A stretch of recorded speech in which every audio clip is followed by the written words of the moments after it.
What's up guys, Julian here, and today I'm going to be showing you how to make rave loops from scratch. I've been talking about these a lot on this channel, and today I'm going to be showing you how I actually go about making them, all the individual layers. To go along with this video, I just dropped a new sample pack called Definitive Rave Loops Volume 1. It's right on the top of the description, and in here you get 10 of these loop kits which have all the individual layers for these different rave loops. I'll play you a few of these right now.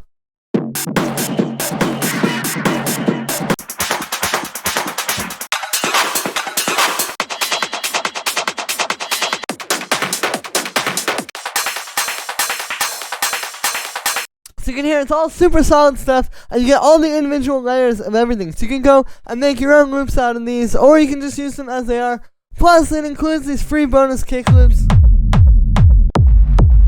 You get 10 of those, so you really have everything you need to make some really solid sounding drums for the style of techno. I wanted to just create a really solid library for you guys. I put a lot of time into this to really make it something special that can help you guys take your tracks to the next level.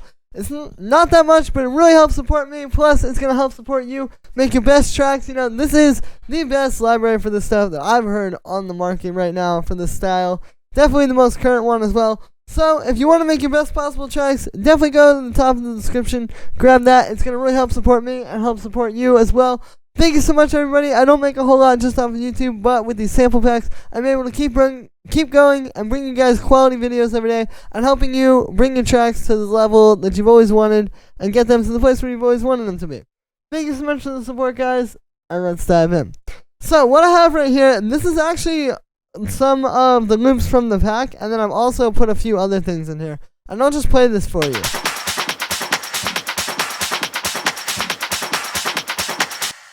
So this is like pretty full sounding, and this is about where you want to be. And so if you're going to make something like this, what you're usually going to do is start with just like the simple layers. Like right here we have like a hi-hat and we have a clap. And then we also have this one that's layered in there for some punch.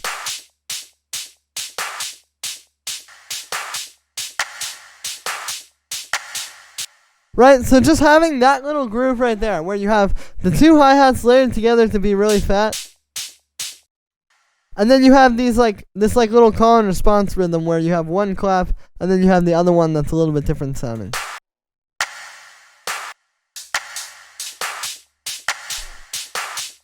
Right, so you want to start with something like that. And that's going to give you like a steady, just kind of like solid foundation to build on top of. And then what you can also do at this stage is take a kick and high pass it and put that underneath there.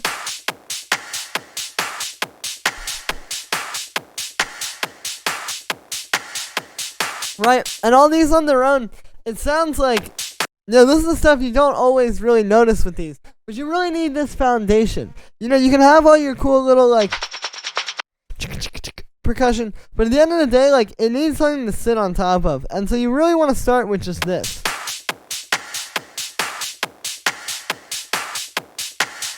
But it's not hard to make this. Like I said, like, this is all very simple, quick stuff to set up. And then once you have this, then you can go and maybe get like some simple rolls, like over here. Now this has something to groove on top of. Right, and so all this is it's actually a breakbeat that I chopped up. I'll play the original.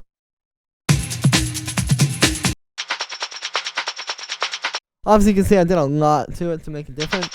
And then it's high pass, and then I also have a little bit of a low pass on there to make it a little bit darker.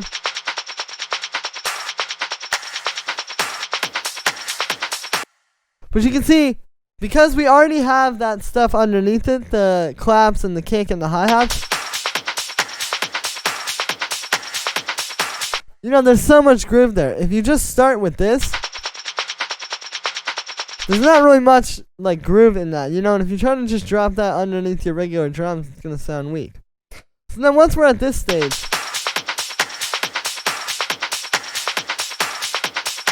now is where you want to start thinking about some things to kind of like counter the groove of that main roll, right? Like now we have a good groove, we have the rolling breakbeat percussion, we have all the main stuff. But it's a little bit too much of just like the same stuff over and over. So now what we can do is we're going to get some of these rolls down here. And you can hear that.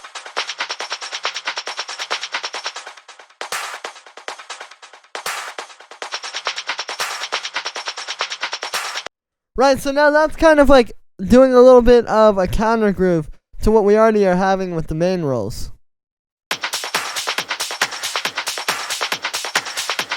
And it adds that much more groove to the overall thing. And then we also have this one come in here. Right, and this one's a lot lower. So you can drop that underneath the whole thing.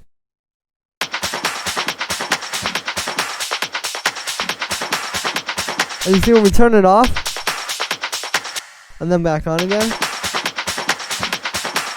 it's adding something underneath there that we didn't have before. And that's really like what you want to keep in mind with these. Like a lot of people are wondering like, oh, like, you know, I'm putting 5 of these loops together and it's not working. Well, the reason why is because you have to be very careful with the layering. Like this stuff. Like, I wouldn't put that in there unless it was so deep and low like that. Like, you wouldn't want to just put any loop. But if you can find the right one that'll fit underneath everything, it can really bring it to life. And then the last thing to bring in here is now we have all of our 16th note percussion. We have some rolls. We have some little counter grooves. Now we just need something a little bit brighter. Because if you listen to this, see how that's adding that like that high end? Here's without this, and then with it.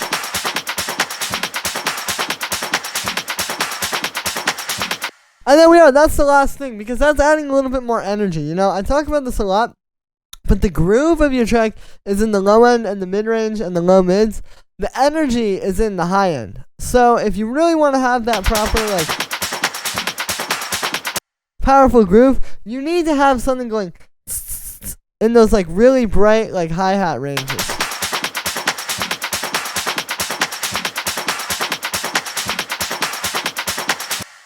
And yeah, if you put all that together, you should have a pretty solid little rave loop like this. You know, it's actually not that hard, but I think that it's hard if you don't know what you're doing and if you've never done it before and you haven't seen it like this. So that's going to be it for this one, guys. I hope you enjoyed. As always, make sure to like this video as well as subscribe. And let me know what you think of this video in the comments. Like I said in the beginning, you can get Definitive Rave Loops Volume 1 right in the top of the description on my Bandcamp. It's not that much money, but it really helps support me if you guys enjoyed these videos. Plus, again, you're going to get this really solid group of all these different construction loops where you have all the individual layers. You can hear super solid stuff.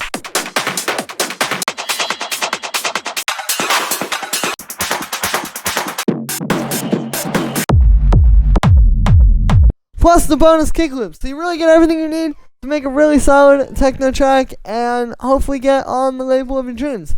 Thank you so much for all the support, guys. Every little bit really helps. And I will see you guys tomorrow with another video.